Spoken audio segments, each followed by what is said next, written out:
ಅದಕ್ಕೆ ಇನ್ನೊಂದ್ಸಲ ಪ್ರಸಾದ ಕೇಳಿದೆ. ಅದು ಅಲ್ಲದೆ ಅವಳಿಗೆ ಚೆನ್ನಾಗಿ ಗೊತ್ತು ನಾನು ತುಂಬಾ ಸ್ಟ್ರಿಕ್ಟು ಅಂತ.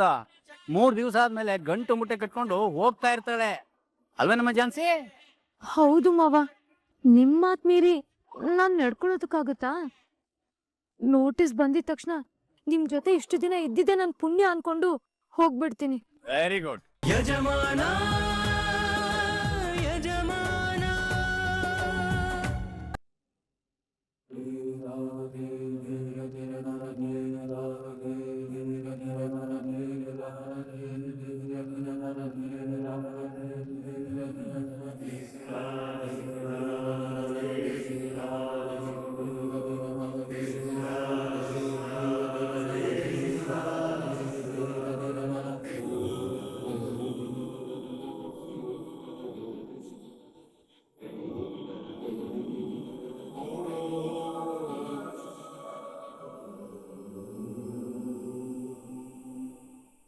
ದೇವ್ರೆ, ಚಿಕ್ಕವಳಿಂದ ಇವತ್ತಿನವರೆಗೂ ಪೂಜೆ ಮಾಡಿ ನನಗೆ ಅದು ಬೇಕು ಇದು ಬೇಕು ಅಂತ ನಿನ್ನ ಹತ್ರ ಯಾವತ್ತೂ ಬೇಡಿಲ್ಲ.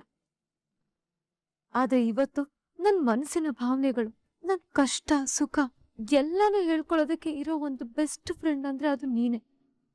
ಅದಕ್ಕೆ ಇವತ್ತು ನಿನ್ನ ಹತ್ರ ಬಂದಿದ್ದೀನಿ. ಈಗ ನೀನೇ ನನ್ ಜೊತೆಲಿ ನಿಂತು ನನ್ ಜೀವನ ಸರಿ ಮಾಡ್ಬೇಕು. ತಾಳಿ ಕಟ್ಟಿರೋ ನನ್ ಗಂಡನ್ ಕೊನೆವರೆಗೂ ಬದುಕ್ಬೇಕು ಅನ್ನೋ ಕಾರಣಕ್ಕೆ ರಾಘು ಹತ್ರ ಸೈನ್ ಮಾಡಿಸಿ ಡಿವೋರ್ಸ್ ಕೊಡ್ಸಕ್ ಹೊಂಟಿದ್ದ ಲಾಯರ್ನ ಹೆದರ್ಸ್ದೆ. ಡಿವೋರ್ಸ್ ಪೇಪರ್ನ ಸುಟ್ಟ ಹಾಕ್ದೆ.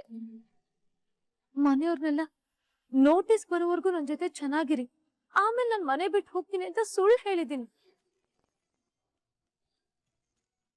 ನಮ್ ಮನೆಯವ್ರಿಗೆ ಮೋಸ ಮಾಡ್ಬೇಕನ್ನೋ ಉದ್ದೇಶ ಅಲ್ಲ.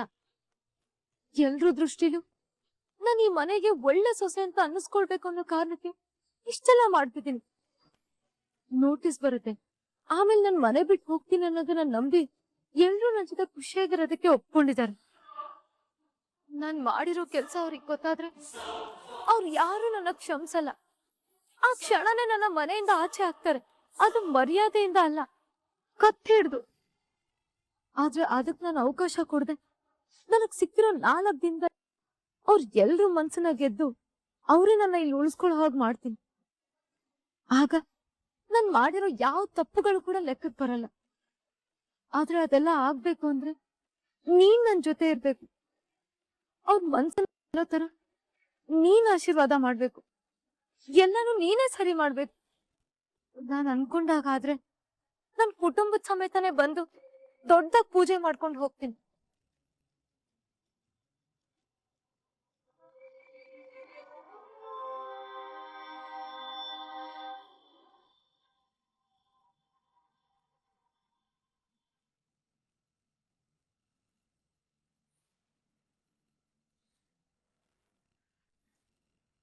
ಹಾಯ್ ರಾಯ್, ನೀನ್ ಯಾವಾಗ ಬಂದೆ?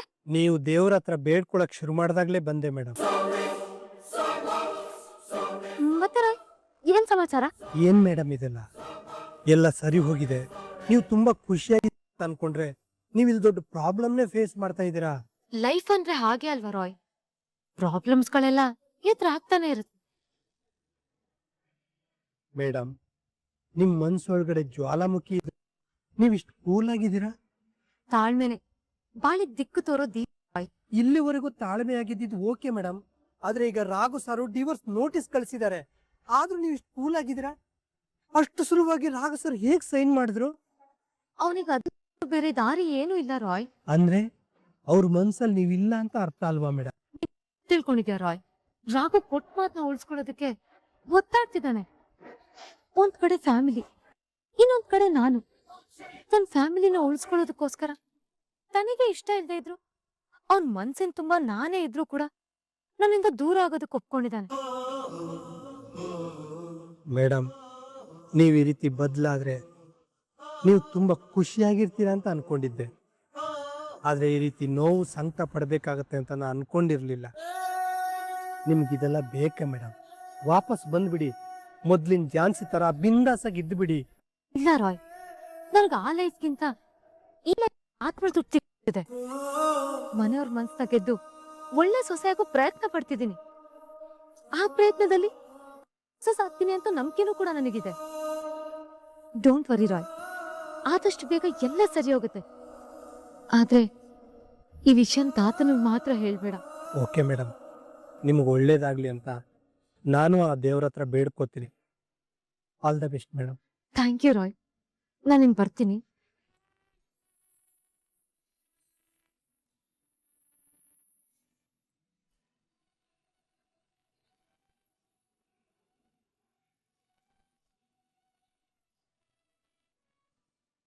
ದೇವ್ರೆ, ಏನಪ್ಪ ನಿನ್ ಲೀಲೆ.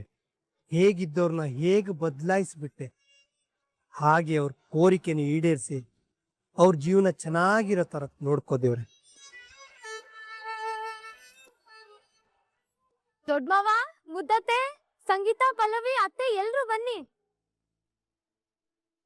ಯಾಕೆ ಹೆಂಗ್ ಬಡ್ಕೊಂತಿದ್ದೆ? ಏನ್ ನಿನ್ ಗೋಳು? ಪಲ್ಲವಿ ದೇವಸ್ಥಾನಕ್ಕೆ ಹೋಗಿದೆ, ನಿಮ್ಗೆ ಎಲ್ರಿಗೂ ಪ್ರಸಾದ ಕೊಡೋಣ ಅಂತ ಕರೆದೆ. ದೇವಸ್ಥಾನಕ್ಕ? ಯಾವ ದೇವಸ್ಥಾನಕ್ಕಮ್ಮ? ನರಸಿಂಹ ಸ್ವಾಮಿ ದೇವಸ್ಥಾನಕ್ಕೆ ಹೋಗಿ ಹಾಗೆ ಅಶ್ವತ್ಥ ಕಟ್ಟೆ ಪ್ರದಕ್ಷಿಣೆ ಹಾಕಿ ನಿಮ್ ಎಲ್ರಿಗೂ ಪ್ರಸಾದ ತಗೊಂಡ್ಬಂದಿದ್ದೀನಿ. ತಗೋ ಸಂಗೀತ.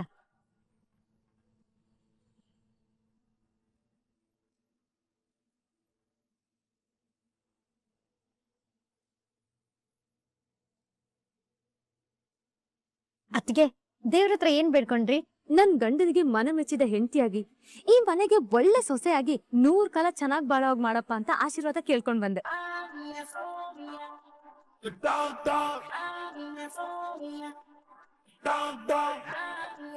ಮೂರ್ ಕಾಲ ಇಲ್ಲೇ ಇರ್ಬೇಕು ಅಂತ ಬೇಡ್ಕೊಂಡ್ ಬಂದಿರೋ ಪ್ರಸಾದನ ನಮಗ್ ಕೊಡ್ತಾ ಇದೀಯಾ?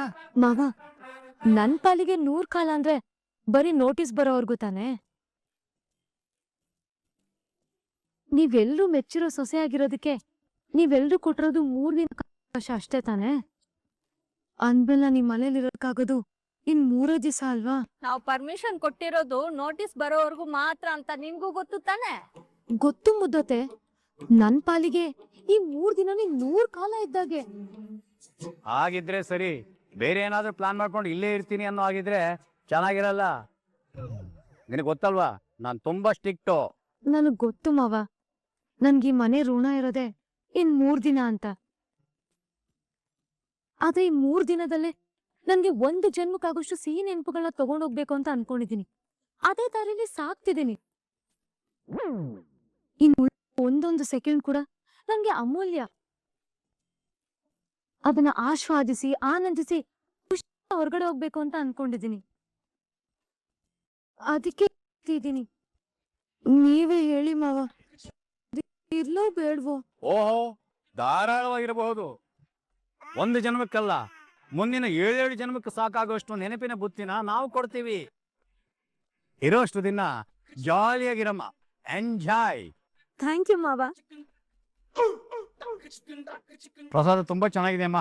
ಎಲ್ಲಿ ಇನ್ನೊಂದ್ ಸ್ವಲ್ಪ ಕೊಡು. ದೊಡ್ಡಪ್ಪ, ನೋಟಿಸ್ ಬರೋವರೆಗೂ ನಡ್ಕೋ ಹೇಳಿದೀವಲ್ಲಮ್ಮ, ಅದಕ್ಕೆ ಇನ್ನೊಂದ್ಸಲ ಪ್ರಸಾದ ಕೇಳದೆ. ಅದು ಅಲ್ಲದೆ ಅವಳಿಗೆ ಚೆನ್ನಾಗ್ ಗೊತ್ತು ನಾನು ತುಂಬಾ ಸ್ಟ್ರಿಕ್ಟು ಅಂತ. 3 ದಿವಸ ಆದ್ಮೇಲೆ ಗಂಟು ಮುಟ್ಟೆ ಕಟ್ಕೊಂಡು ಹೋಗ್ತಾ ಇರ್ತಾಳೆ ಅಲ್ವೇ ನಮ್ಮ ಜಾನ್ಸಿ? ಹೌದು ಮಾವ, ನಿಮ್ ಮಾತ್ ಮೀರಿ ನಾನ್ ನಡ್ಕೊಳ್ಳೋದಕ್ಕಾಗುತ್ತಾ? ನೋಟಿಸ್ ಬಂದಿದ ತಕ್ಷಣ ನಿಮ್ ಜೊತೆ ಇಷ್ಟು ದಿನ ಇದ್ದಿದ್ದೆ ನನ್ ಪುಣ್ಯ ಅನ್ಕೊಂಡು ಹೋಗ್ಬಿಡ್ತೀನಿ. Very good. ನೀನು ನಿನ್ನ ಮಾತಿನ ಮೇಲೆ ನಿಲ್ಬೇಕು. ಸರಿ, ತಗೊಳ್ಳಿ ಪ್ರಸಾದ.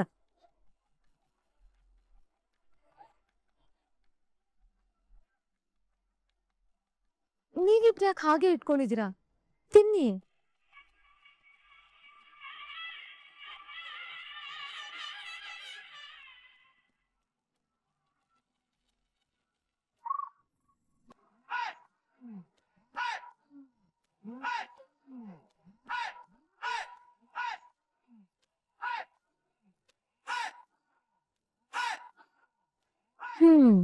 ಇವ್ರು ಹೋಗೋವ್ರಲ್ಲ. ಈ ಮನೆಯವ್ರಿಗಿರೋ ಕೋಪನ ಓಡಿಸಿ ಪ್ರೀತಿನ ಸಂಪಾದನೆ ಮಾಡಿ ಈ ಮನೆಗ್ ನೀನೇ ತಕ್ಕ ಸೊಸೆ ಅಂತ ಹೇಳೋ ರೀತಿ ಮಾಡೋರು. ಆದ್ರೂ ತುಂಬಾ ಕಂಡೀಷನ್ ಆಗಿದ್ದ ಝಾನ್ಸಿ ಅಕ್ಕಿಯಲ್ಲೂ ಕೂಡ ಒಬ್ಬ ಅದ್ಭುತ ನಟಿ ಇದ್ದಾರೆ ಅಂತ ತೋರಿಸ್ಕೊಡ್ತಿದ್ದಾರೆ. ಇವ್ರು ಬರೀ ಸೂಪರ್ ಅಲ್ಲ, ಸೂಪರೋ ಸೂಪರ್.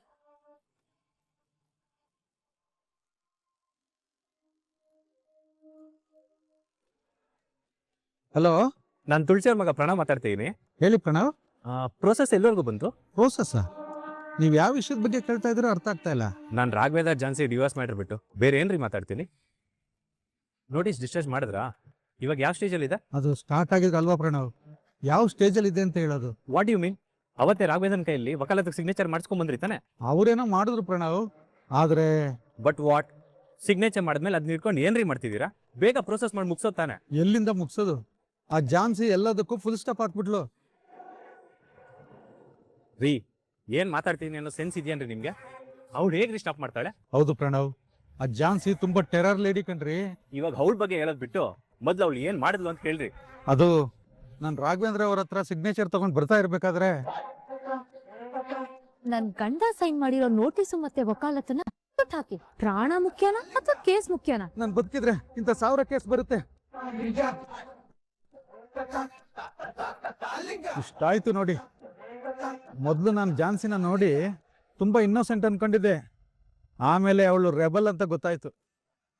ಅದಕ್ಕೆ ಅವಳಿಂದ ತಪ್ಪಿಸ್ಕೊಂಡ್ರೆ ಸಾಕು ಅಂತ ಹೇಳಿ ಆ ವಕಾಲತ್ ಪೇಪರ್ನ ಅವಳ ಮುಂದೆನೆ ಸುಟ್ಟಾಕಿ, ಅಮ್ಮ ನೀನ್ ಸವಾಸ ಸಾಕು ಅಂತ ಅಲ್ಲಿಂದ ಓಡ್ ಬಂದ್ಬಿಟ್ಟೆ. ಅಲ್ಲ ರೀ, ನೀವೊಬ್ರು ಲಾಯರ್, ಅವಳಿಗೆ ಹೆದರ್ಕೊಂಡು ಆ ಕೆಲಸ ನಿಮ್ಗೆ ಏನ್ರಿ ಹೇಳೋದು? ನಾನು ಲಾಯರ್ ಆಗೋಕ್ಕೂ ಮೊದಲು ಒಬ್ಬ ಮನುಷ್ಯ.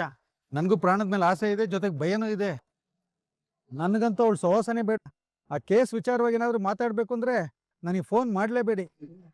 ಹಲೋ ಹಲೋ,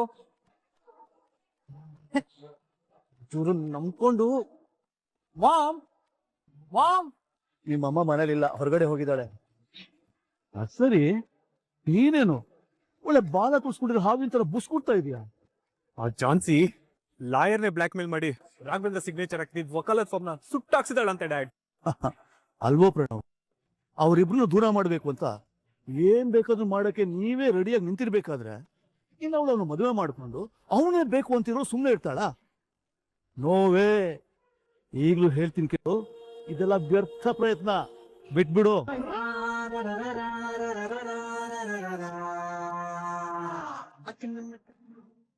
ತಪ್ಪು ನನ್ನಿಂದ ಆಗ್ತಿದ್ಯೋ ಅಥವಾ ಸಮಯನೇ ನನ್ನಿಂದ ತಪ್ಪು ಮಾಡಿಸ್ತಿದ್ಯೋ ಒಂದು ಅರ್ಥ ಆಗ್ತಿಲ್ಲ. ಬರೀ ಪ್ರಶ್ನೆಗಳು ಸುರಿಮಳೆ ಮಾತ್ರ ಇದೆ, ಯಾವ್ದಕ್ಕೂ ಉತ್ತರ ಸಿಗದೆ ನನ್ನ ಮನಸ್ಸೊಳಗಡೆ ಯುದ್ಧ ಆಗ್ತಿದೆ. ಎಲ್ಲದು ನನ್ನಿಂದಾನೇ ಆಗ್ತಿದೆ ಅಂತ ಗೊತ್ತಿದ್ರು ನನ್ ಕೈ ಏನು ಮಾಡಕ್ಕಾಗ್ತಿಲ್ಲ. ನನ್ನ ಮೇಲೆ ನನಗೆ ಸಿಟ್ಟು ಬರ್ತಿದೆ.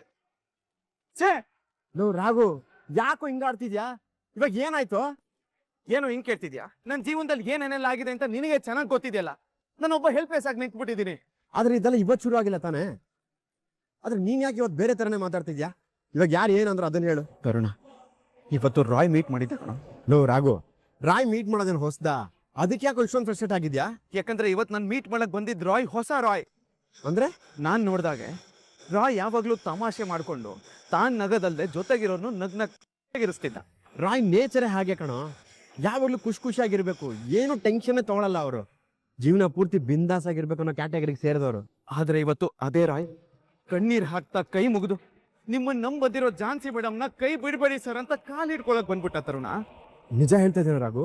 ಲೋ ತರುಣ, ನೋಟಿಸ್ ಬಂದ್ಮೇಲೆ ಜಾನ್ಸಿ ಮೇಡಮ್ ಮನೆ ಬಿಟ್ಟು ಹೋದ್ಮೇಲೆ ತಾತಂಗೆ ಏನಾಗ್ಬೋದು, ಜಾನ್ಸಿ ಮೇಡಮ್ ಪರಿಸ್ಥಿತಿ ಏನಾಗ್ಬೋದು ಅಂತ ನೆನೆಸ್ಕೊಂಡ್ರೆ ಭಯ ಆಗ್ತಿದ್ಯೋ?